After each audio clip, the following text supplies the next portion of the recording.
My mother-in-law buys a $120K car on loan after hearing about my $8 million inheritance, expecting me to pay that amount. But what I did was something that shocked her. Hello, I am Nancy, and I'm 25 years old. My story is one of those things I'd never guessed could happen in real life, something you'd expect to see only in movies. Sometimes you have to get unlucky in life to get lucky. So let me start by introducing my ex-husband, Larry. Larry and I met in a bit of a different way. I was out with my friends having a good time at a restaurant. Larry was there, but he was our waiter. I found him cute. Then one of my friends, thanks to a bit too much alcohol, decided to let Larry in on the fact that I was interested. Larry grabbed my number and we started getting to know each other better. It turned out that there was more to Larry's story. He had a single mom, Brandon, and they were both working like crazy, juggling all sorts of jobs just to make ends meet. But you know what? I didn't judge him based on that. I admired him and his mom for their hard work and determination. They were making it work against the odds. Things moved pretty fast, and within a year of dating, we decided to get married. Maybe it seemed a bit quick, but Larry treated me like a princess with all he had, and Brandon was nothing but sweet to me. Even my parents gave us their blessings. Now that I look at it, I wish I could have seen it sooner. It all seemed too good to be true.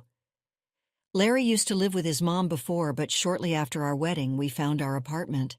And just to clarify, it was financed with my money at the time.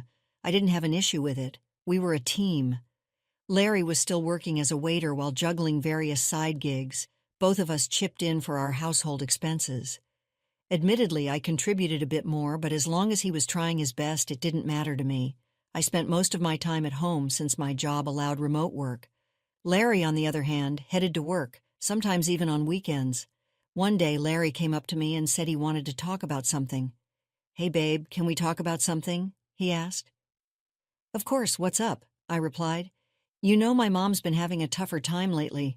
She's getting older, and managing the household by herself has become a bit harder for her," he said. "Oh yeah, poor Brandon," I said. "Yeah, I mean, she's struggling with a few things, bills and all. I was thinking, would it be possible for you to send her some money? You know I'm saving up for the business." "Well, yeah, how much are we talking about?" I asked. "Not too much, just to help her out. Maybe $1,600 for now." "Yeah, absolutely," I said. Well, I initially thought it was a one-time thing. Sending over $1,600 wasn't a major concern, so I went ahead and transferred the money into her bank account. But then I realized this was just the tip of the iceberg. Brandon started asking for money way more frequently. Groceries, electricity bills, you name it. If there was an expense, she'd reach out for cash. I was her emergency contact when she needed to go to the flea market because she would make me pay for it. She even began taking me to stores like Target to buy appliances and stuff for her home. She started buying stuff she didn't even need. It was getting seriously out of hand. I brought this up with Larry, hoping he would say something to Brandon, but he explained that he found it hard to say no to his mom. The problem was that I was essentially taking care of two households. I had my own financial goals, like saving up for a house or maybe a new car down the line. The need to save was crucial, so I had to make a move. I called Brandon up. "Hey, Brandon, how are you?" I asked. "I'm very well, dear. I was just watering the herb pots in the kitchen, you know," she said. "Yeah, it's important to keep them all fresh. Tell me about yourself. When are you coming to see me? I've been missing you. We could go have a day out and have some fun," I said. "About that, I've been meaning to talk to you about something, Brandon," I said. "Yes, my darling, what is it?" she asked. "So, I've been helping out with money, you know. Covering groceries and bills, but to be honest, I can't keep doing that anymore," I said. "Wait, what? Does Larry know about this? He's the one who asked you to help me out," she said. "Yeah, I get that. But I also got to think about my future, like saving up for stuff, you know," I said. "Seriously, so now my needs don't matter? Asking for help isn't exactly fun for me either, Brandon. It's not like that. I'm not saying your needs don't matter. I can't keep throwing money around," I said. "This is unbelievable. Larry told me you take care of me and now you're changing your tune. It's not about abandoning anyone, so you are just going to ditch me when I need help," Brandon said. "No, Brandon, that is not it. I've helped out loads, but I can't mess up my financial situation. Oh, and you know, I have to be honest. I've noticed some things too. like buying that microwave when the old one was perfectly fine. And on those trips to Target, you load up on stuff that you don't even need. We end up in expensive restaurants and malls in the name of spending quality time, and I end up paying for it every time, I said. Well, I deserve to treat myself sometimes, she said. You're just a selfish woman, Nancy. You're just like all those other people who turn their backs when things get tough, Brandon said. Well, you know what? Don't bother helping at all then. I don't need your selfishness in my life, Brandon said. And then she just hung up on me. I tried calling her a bunch of times, and I even got Larry to give it a shot. But when he got through to her, she straight up told him she didn't want to talk to me unless I was still handing out the cash. I was genuinely shocked. It felt like she was just using me, like our relationship only mattered if I was giving her money. It felt like I was just a walking ATM to her. I found it disrespectful, so I talked with Larry. I told him that if she had such conditions to talk to me again, I didn't want to engage with her at all. I cut her out of my life, as simple as that. Larry still went to visit her, but she never bothered coming over to our place. Life moved forward, but after seeing her true colors, I wasn't exactly prepared for what came next. One day, Larry went out to grab some pizza for dinner and left his phone behind.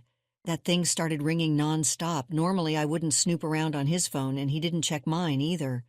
We had this unspoken understanding, but I don't know what got into me that day. Curiosity, I guess.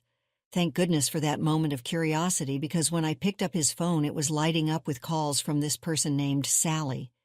If memory serves me right, Sally was his ex. I was beyond mad. How could Larry be doing this, staying in touch with his ex and not telling me about it? My mind was racing. What else could they be up to? Were they hooking up behind my back? I took a deep breath, tried to chill, and opened his phone. First, I checked if they had been texting each other. Nope, not any text. Then I went ahead and checked their call history. There was nothing there as well, no outgoing calls, just the ones he recently received. So I thought I was overthinking it. Maybe Sally had some kind of emergency and needed to get in touch with Larry. Yeah, that made sense, but I couldn't be sure. I knew I couldn't just straight up ask him about this mess. Instead, I took down Sally's number on my phone and waited for Larry to get back.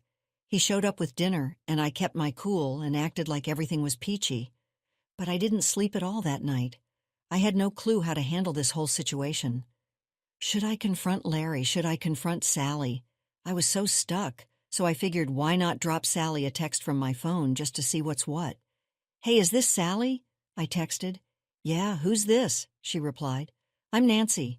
I guess you might know me as Larry's wife if you're aware he has one, I texted. Oh yeah, I know what's up. You were calling Larry yesterday. What for? She replied.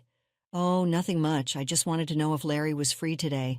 I thought he could babysit Connor for the day. I had some plans, I texted. Connor? Connor? Our kid? Didn't you know? I hope this is a sick joke you're playing on me, she replied. Oh my God, you gotta be kidding me. He hasn't told you? Not a word? Wow, yeah, we have a child together. It makes sense why he never let me come over. He told me you knew about this and didn't want me or Connor anywhere near you. I'm sorry he did you dirty. Are you there? I can't believe this. Thanks for letting me know, I texted. I couldn't believe what I had just read. I was completely shaking. I couldn't wrap my head around it. Larry had a whole baby while I was here, juggling our bills and even his mom's expenses. I was working my tail off, all for a better future for us. I was giving him all of my love and support, and this is what he did to me. The whole day went by, and I was just waiting for him to get back from work. How the heck did things turn out like this? Angry doesn't even cover how I felt. I was hurt. When Larry finally walked in the door, I didn't waste a second. Larry, we need to talk, I said. I know what you've been keeping from me, I said. What? What are you talking about? Don't play dumb, Larry, I said. I know about Sally and Connor, I said. How did you find out? He asked. Doesn't matter how I found out. What matters is that you kept something this huge from me. How could you? I said. Nancy, just listen, he said. No, you listen. When did all of this happen? How old is Connor? Were you with me when this was going on? I need to know the truth, Larry, the whole truth. Connor is almost 2 years old now.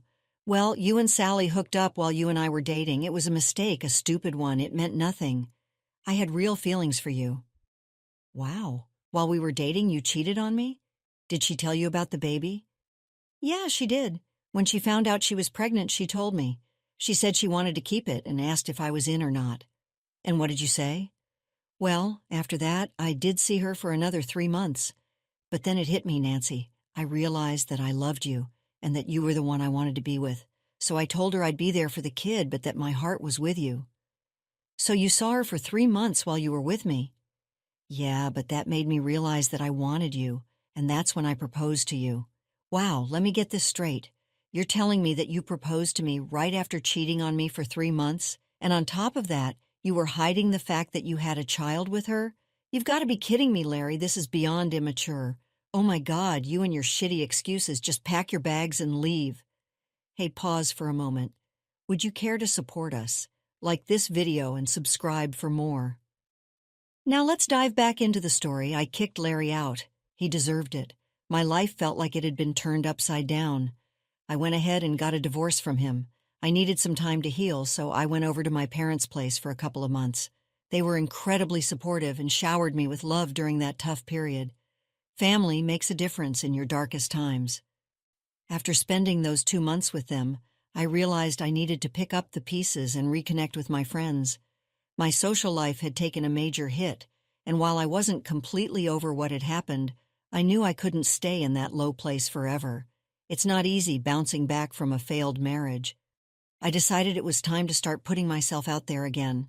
Slowly, I managed to get my life back on track.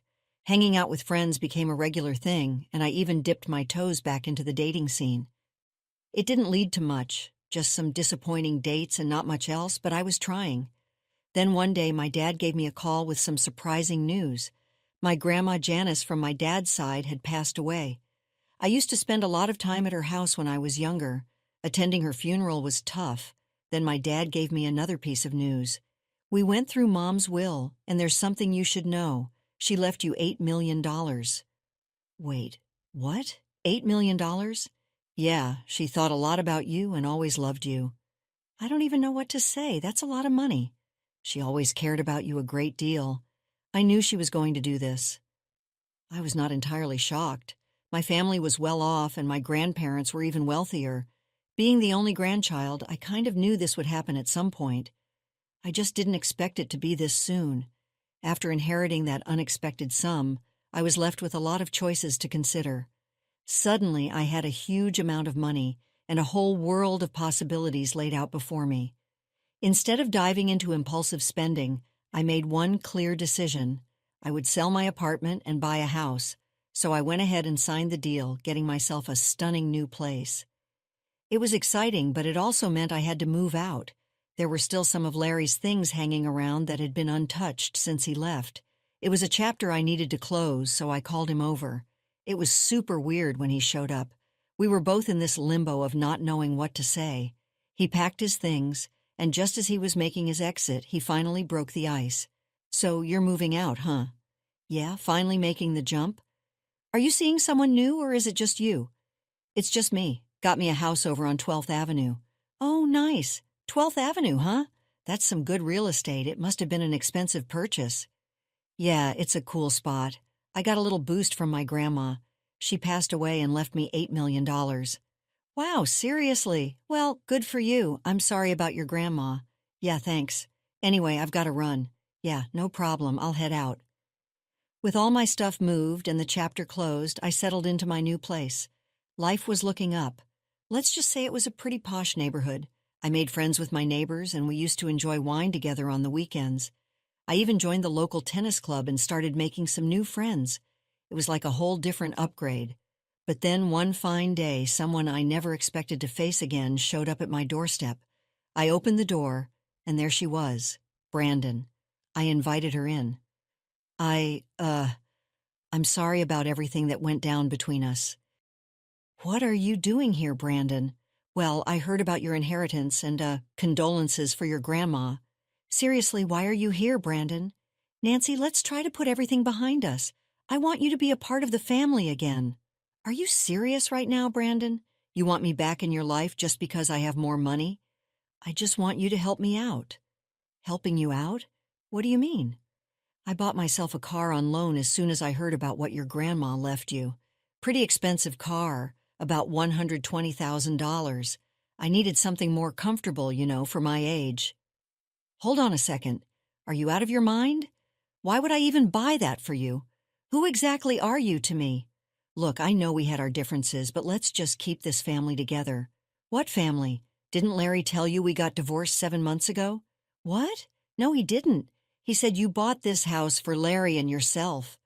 Brandon, your son had a child with another woman he was hiding from me, and I divorced him 7 months ago. Larry didn't tell me any of this. If you guys are not together, where has he been living all this time? I don't know. Maybe ask your son. I can't believe this. Well, maybe believe it. And you know what's funny? Both of you are being selfish. You're here only because you need money, just like before. And Larry has been lying to you and the whole world about God knows what. It's not like that, Nancy. How am I going to pay for the car? You can't leave me hanging like this. Save it. I've had enough of this. Just leave, Brandon. I don't want anything to do with you, your son, or your problems anymore. I showed Brandon the door and gave her a piece of my mind. Seriously, I couldn't believe how greedy someone could be. And Larry? Man, that guy was a master liar. He'd been feeding his mom a load of BS about us being together. Like, where was he even crashing during that time? Who lies about stuff like that? I bought a house for both of us. What a joke. It's like he was playing make-believe. Larry was acting like a kid, making up stories for his mom and who knows who else. It was just ridiculous. Later that day, I got some texts from Larry. Hey, Nancy, I'm sorry about my mom showing up like that. Can you just leave me alone? I'm disgusted by all your lies right now. How could you even lie about this to your mom? Did you conveniently forget to mention her grandchild? I know I messed up big time. I was crashing with Sally and Connor, and I told her I was with you. I didn't want her to think how big of a screw-up I am. Wow, my mom's pushing me to help pay off her car loan. I don't know what to do. Wow? Begging for help right now, huh? Pathetic. Why don't you ask your make-believe family for help? Nancy, please, I messed up. I'm desperate. Larry, I'm not your naive wife you can manipulate anymore. Deal with your mess. Goodbye. After that exchange, I decided to block Larry's number from my phone. It's been a while since that whole drama went down, and honestly, I've never felt more relieved. It's almost like karma is doing its thing with Brandon and Larry. I have no idea if they managed to sort out that car loan mess, but they're getting their fair share of what they deserve. They treated me terribly, and now life's throwing it back at them. As for me, I'm living a good life. Oh, and guess what? I've even met someone new. And yes, I've learned my lesson. Background checks are a must now. You know what they say? You reap what you sow. My intentions were pure, while theirs were not. You get what you put out in the universe. After experiencing the full journey of our story, we'd love to hear your thoughts. How did the story resonate with you? Don't forget to like, subscribe, and stay blessed. Thank you for watching, and see you in the next story.